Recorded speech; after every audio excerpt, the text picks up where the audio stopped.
Welcome back. You're now tuned into the other side of sports. It's your host, Laws. It's me and Aaron in the building, rocking out. We are here.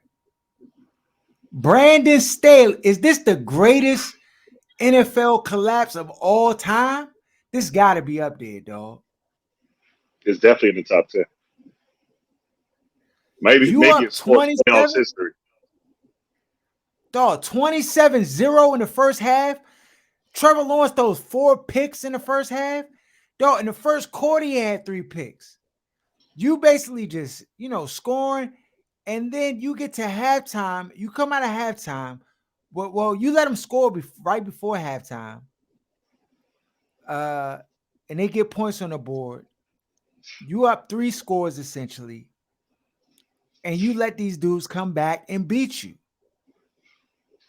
Whose fault is it, Aaron? We already told the people Brandon Staley was not a capable head coach in this league, but yet still They keep letting these Poindexters get these jobs.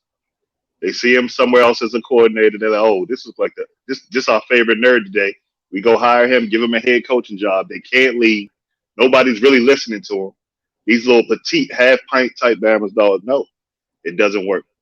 it's It doesn't work. inexcusable to let your team with that much of a cushion in the league give it all away and lose. So it's 85% Staley. Now it might be. Let's say it's 60% Staley. Okay, 40%. Hold on, Aaron. I gotta go more than 60. But wait. He's a defensive coordinator. No, facts. But the part we leaving out, the part that's getting left out of the conversation is the MAGA meltdown that Bosa had. If he doesn't have that MAGA meltdown, they still win the game. They still, the comeback is in suit, but they don't lose the game. And if they win the game, the conversation is different. They had, it was close. They started coming back, but nobody is saying, hey, his man need to be fired before they get back to LA. Mm-hmm. The MAGA meltdown, he got 2 15-yard penalties that were unnecessary because things weren't going his way because the black ref wouldn't call what he wanted him to call. He talking to the ref crazy. You know them. You know who the Bosa brothers are. I got it right here. Hold on, you can see it right here. Joey Bosa here.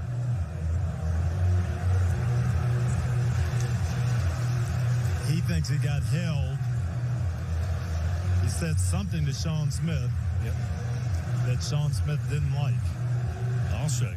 I know he said some wild stuff. They don't mess with black people like that, dog. No, first of all, they already be talking super crazy on football sidelines, though. Like coaches be screaming on refs and all stuff. So what you gotta say to get a flag? Egregious. And you saw the ref say, "Who you talking to?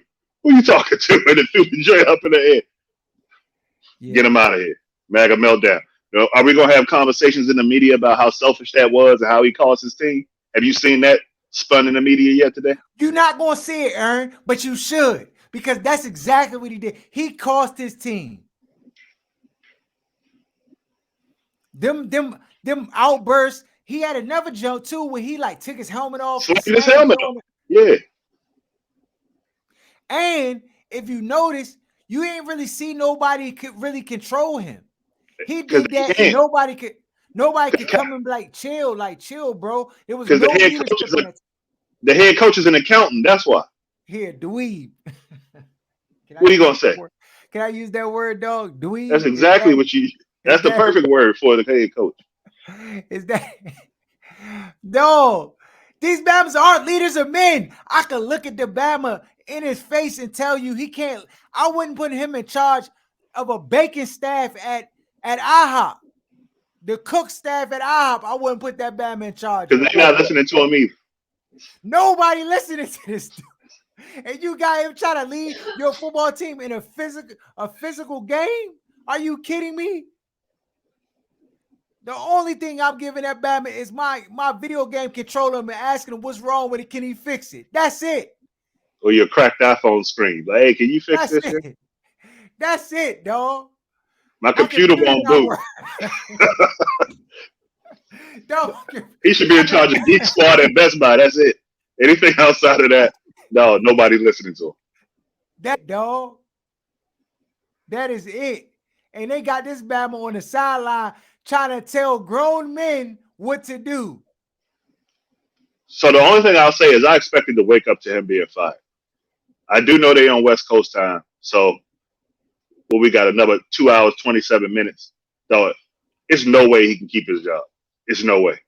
He should have, under normal circumstances, if I'm running the franchise, he would have been fired before we got back into the locker room. Yeah. I don't want him talking. He had to find his own way home. Own way home, dog. I don't want him talking to the team. I don't want his presence around. He's a loser.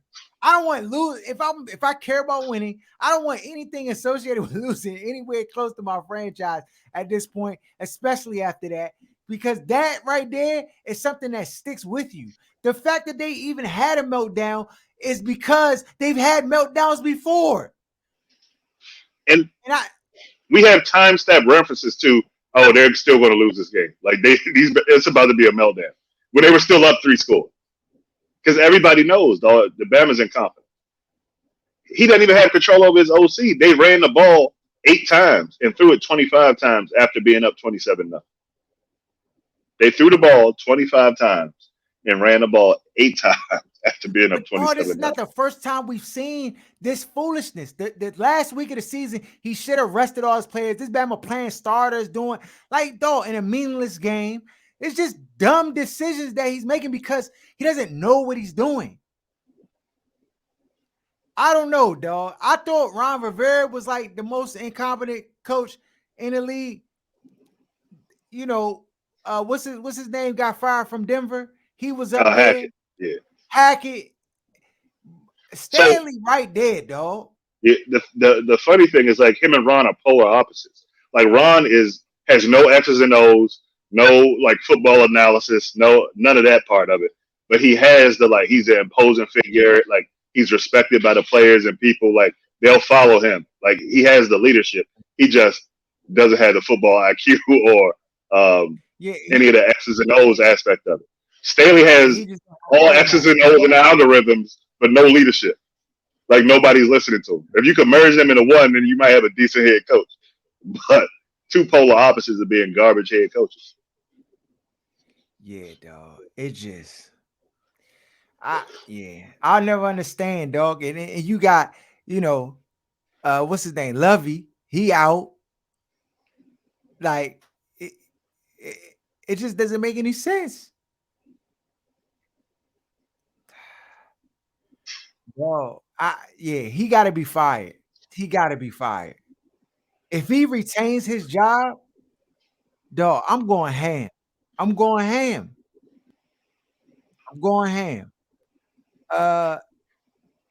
know that Seahawks lost yesterday. They was in a tough one. San Francisco looked real, but I'm not necessarily sold on them. I'm not either. On defense is easy bake oven, dog. So I can't really give them too much credit for winning a game that I think everybody expected them to win, right? I didn't expect them to win in that fashion with that level of dominance, but I expected them to win. I don't think if some of these other NFC East teams, I don't think that they'll wash them like that. They definitely won't wash the Eagles like that. And then another point that won't get made because they won the game in dominant fashion is Seattle moved the ball up and down the field easy on them the whole game. Just the turnovers, kept them from scoring, and then the game got out of their hand. But they moved the ball up and down the field like it was nothing. And they were up at the half, 17 to 16. It's just the second half. We talk about second half adjustments. Some coaches make adjustments, some coaches don't. And then the game got out of hand. So I'd be interested to see San Fran go against the Eagles or even the Vikings. I think the Vikings match up well to the way 49ers would want to play. And depending on what time they had the game, if they have it at 1 o'clock, the Vikings could have a chance. But if it's in prime time, your boy Curtis, those synapses start scrambling.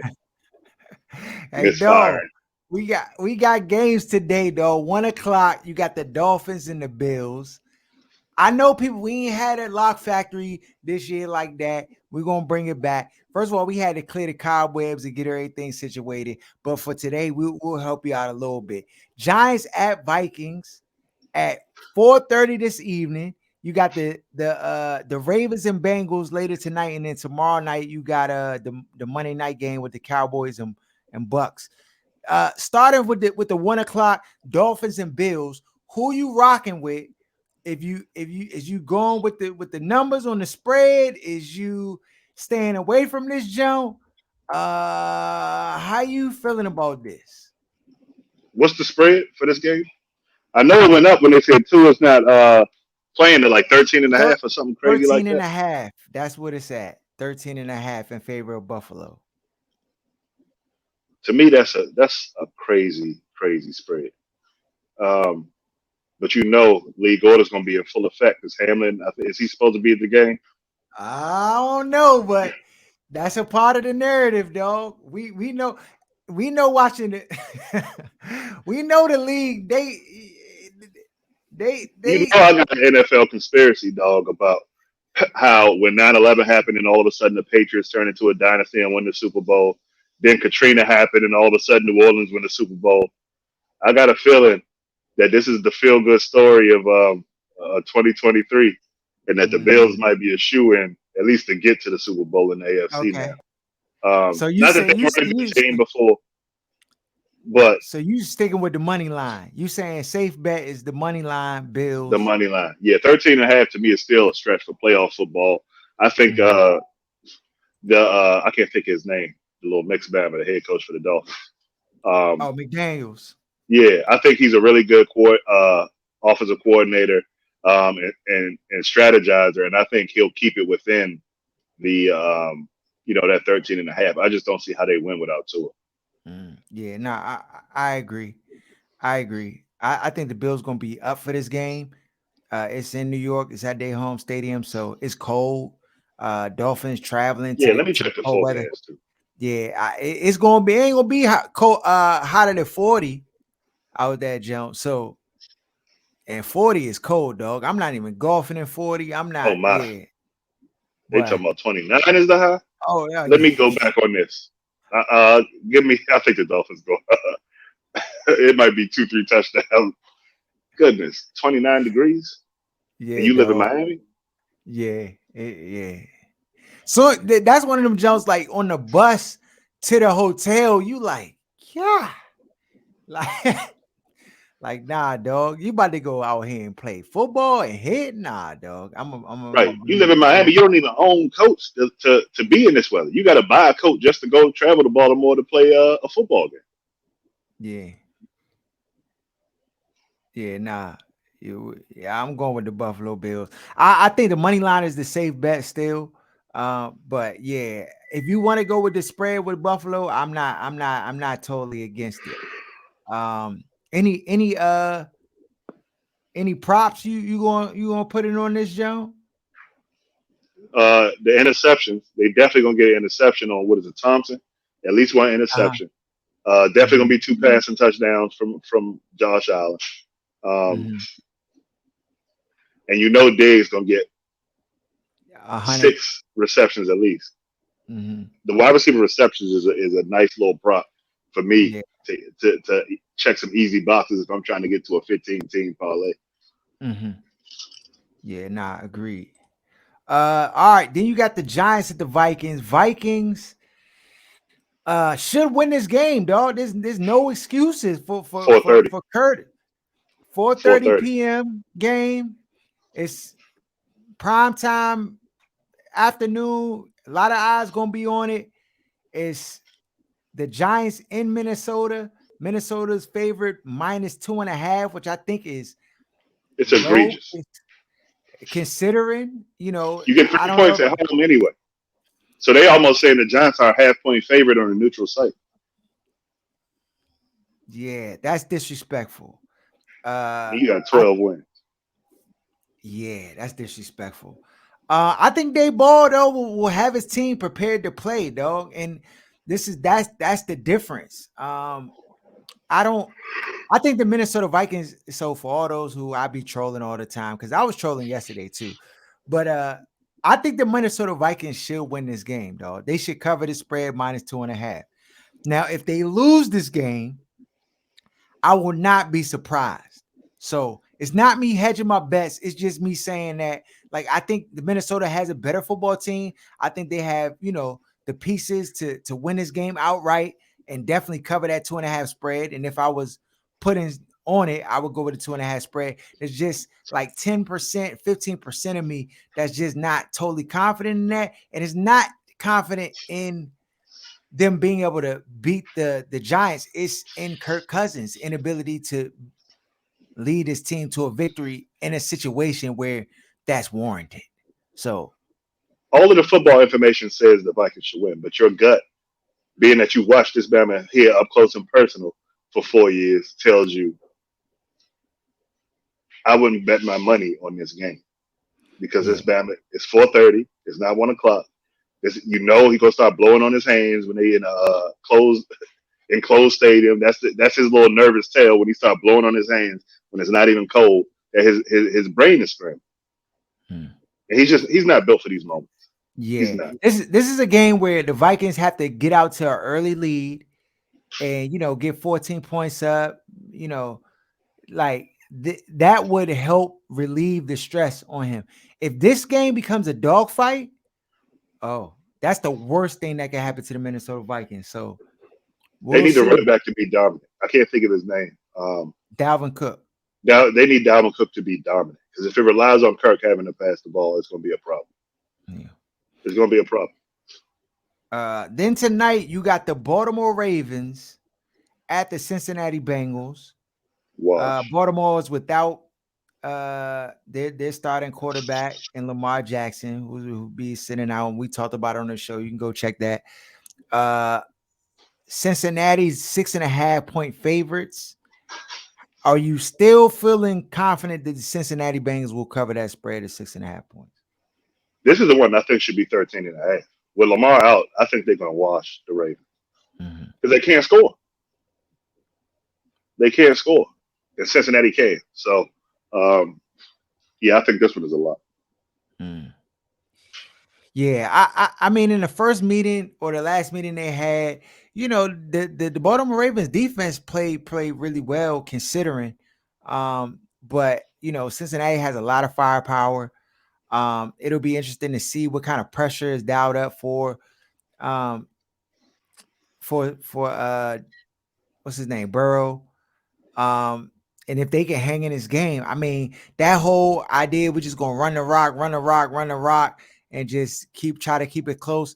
I mean, if you get out the scoring first, or they get early turnovers and they're able to like score points and kind of give themselves a little cushion, then you can kind of play that game plan. But if Cincinnati is slinging it all over the field and they're throwing the ball down the field and scoring points, and you have to keep up, I agree with you, Aaron. It's just going to be too difficult for them to do. Are you taking it over in this game, the 43.5? Yes. Or you sitting on the under? I'm taking the 43, and Cincinnati gonna have 35 of it. Okay. All right. And then the last game is Dallas Cowboys at the Tampa Bay Buccaneers. Buccaneers are underdogs against the Dallas Cowboys in their home stadium. Plus 2.5. Tampa Bay's played much better as of late. I think what they've shown in the past couple of weeks, people have kind of expected more of. Is this, are you taking Dallas, or are you believing the people who believe that the Buccaneers aren't done yet? The Buccaneers are ass. My only reservation is similar to the Vikings game where the Cowboys choke every time the playoffs come up. Every time they have a chance. This is indicative of the head coach again. Just like the Staley situation, Mike McCarthy has shown an inability to have his team prepared for games in which they need to win.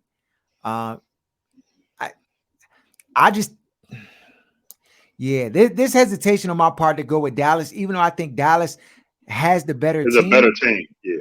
Yeah, they're clearly the better team defensively and offensively. But there's a lot more than Something's just going on with having a Dak better too. team. That too. Something's been going on with Dak. And I don't know what it is. He all of a sudden he's a turnover machine because he's never really been a turnover machine most of his career. So it's just weird. They've had the number one offense since he came back from the injury, but then he's also turned into a turnover machine. So I think him having a bunch of turnovers is the only way that Tampa Bay has a chance to win the game. Yeah.